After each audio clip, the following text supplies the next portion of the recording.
fait face à peu près minimum 4 ans de prison, home invasion, donc une accusation d'être entré par effraction dans une maison d'habitation, d'avoir volé les gens et d'avoir quitté.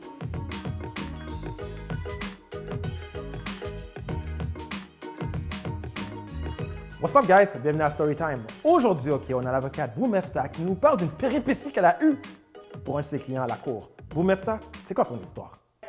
Yo Steve, j'ai une histoire pour toi. Ça commence day one of trial, première journée de procès. Je suis dans un procès de longue durée. Il s'agit d'accusations criminelles très sérieuses et un risque d'emprisonnement quand même sérieux pour mon client. Il fait face à peu près minimum 4 ans de prison, home invasion, donc une accusation d'être entré par effraction dans une maison d'habitation, d'avoir volé les gens et d'avoir quitté. Donc ça, c'est les accusations auxquelles il fait face. Moi, je suis prête pour mon trial, j'arrive devant la salle de cours, j'arrive toujours un peu plus tôt, juste pour set up mes trucs, essayer de me préparer, puis surtout déposer mes notes, I know where I'm going avec mes trucs. J'attends sagement devant la salle de cours, je tiens mon code criminel, vraiment comme une bonne petite avocate qui est prête à faire sa job. Je suis dans le corridor, vide, il n'y a personne. Je suis comme bon, OK. J'entends « Hey, mademoiselle, bonjour », je me retourne et là, qu'est-ce que je vois? Le typical head-to-toe policier.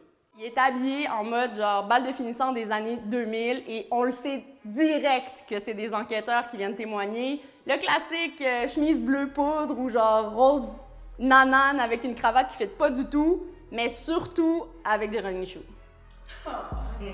Like, really? Tu le sais tout de suite, t'es comme, c'est quoi, t'es prêt à courir, t'es en mode exercice? Comme, force-toi, mets des souliers propres. Et le gars s'approche et me dit, ouais, maître, vous êtes mis belle pour l'occasion. J'ai dit, pardon. Il dit, vous avez fait vos boucles et tout, vous êtes mis belle pour l'occasion. Je suis comme, comment l'occasion? Je suis à un wedding ou genre un procès où j'ai défendu mon client? Fait que je me dis, OK, ben merci, tu sais, je le prends comme compliment. Je garde le silence parce que je sais, et là je comprends très bien que c'est lui mon enquêteur dans mon dossier. Le trial commence dans la preuve. On avait comme preuve l'identification d'un véhicule, une voiture qui collerait à celle de la personne qui aurait commis le vol. Le policier décrit le véhicule comme étant un véhicule carré, blanc, avec un toit plus foncé, vraiment assez précis comme descriptif. Ça s'est fait dans une maison d'habitation, donc c'est dans un quartier vraiment résidentiel. Et là, comme bonne avocate qui est à l'air du temps et qui est connectée, je fais toujours mes enquêtes, je vais toujours vérifier, je me rends sur le terrain, je vais voir à quoi ça ressemble, qu'est-ce qu'il y en est. Guys, vous n'allez pas me croire, j'ai utilisé Google Maps, je me suis mise dans la rue exactement où il y a eu finalement le crime devant la maison. J'avance 2-3 coins de rue, même pas un coin de rue, 2-3 maisons, sorry. Parce que dans la vidéo qu'on voit le véhicule suspect arriver, le policier note que le véhicule ralentit et freine proche de la maison où a lieu le vol. Je suis comme, mais freine pourquoi? Il y a un speed bump, il y a un arrêt, like, what's the reason? Fait que je m'en vais à Google Maps, devinez ce que je trouve. Damn, bro! Google Maps, screenshot, stationné, la voie juste à côté, c'est exactement le char que le policier a décrit. C'est la voiture du voisin.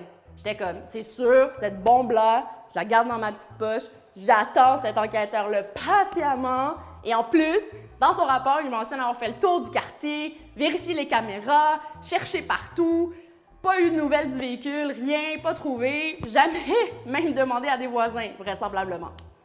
Alors, on arrive au procès, le procès commence et je demande à mettre dans la boîte le voisin qui avait les vidéos où on voyait le véhicule suspect, de prendre la boîte puis de venir témoigner sur son quartier qu'il connaît depuis des années, connaît ses voisins. Et là, je sors les photos Google Maps. Mais là, de l'autre côté, ce que vous savez pas, c'est qu'en défense, you're alone. Souvent, c'est moi contre l'État avec un procureur, 2 enquêteurs, 3-4 adjoints qui sont en arrière, chacun a son écran, chacun gère sa preuve. Moi, je suis avec mon petit computer, mon petit iPad, I'm ready to do my job. Et ils ne s'attendent pas à ça. Je débarque, je suis toute fière, j'arrive avec mes photos Google Maps, le procureur n'est pas au courant de qu'est-ce qu'il y en est, je ne suis pas obligée de le divulguer avant ou de leur annoncer que je vais présenter ça. Et là, l'enquêteur, il faut savoir, a toujours pas témoigné. Et dans une enquête comme ça, c'est important d'avoir l'enquêteur parce que c'est lui qui tient tous les morceaux de puzzle ensemble pour que la personne soit déclarée coupable hors de tout doute raisonnable. Alors, cette balle-là allait venir finalement faire tomber tout son puzzle. Le voisin prend la boîte, je lui dis « Ah, monsieur, vous êtes un voisin qui connaît bien l'environnement. Ouais, j'habite là depuis des années. » Je lui montre le screenshot de haut. Là, j'ai été en mode zoom, là. « I'm coming to the crunchy. » Fait que je dis « Vous reconnaissez votre quartier? »« Oui, oui, c'est ma piscine, il y a un terre-plein, c'est nous, c'est ça, c'est mon quartier. » Je dis « Parfait. Si on zoom in, qu'est-ce qu'on voit ici? » « Ah, ben c'est la maison du voisin et tout. » Puis si on zoom in encore plus, qu'est-ce qu'on voit ici? Ah, ben, ça, il dit spontanément, c'est le véhicule du voisin. Je dis, parfait, j'aurai pas d'autres questions, je vais déposer les photos en preuve. L'enquêteur.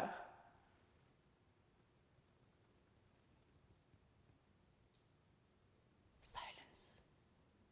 Tu le vois shaker, sa bouche tombée, je te jure. J'ai fait un petit sourire, petit clin d'œil. Je suis retournée m'asseoir. Suspension, pause, on revient. L'enquêteur, en fait, le procureur nous annonce que l'enquêteur ne va pas témoigner dans la cause. Donc, toute la moitié de la cause est tombée dans la poubelle. Les preuves sont admises. Mon client, finalement, se retrouve acquitté de cette affaire-là. Mais non seulement ça, faut dire que je me suis permis de faire un petit commentaire au policier. Quand ça s'est terminé, puis quand il a décidé de ne pas témoigner, dans le corridor, j'ai été le voir. Je lui ai dit, hey, en passant, next time, put on nice shoes. Cause you know, running shoe avec le suit doesn't work.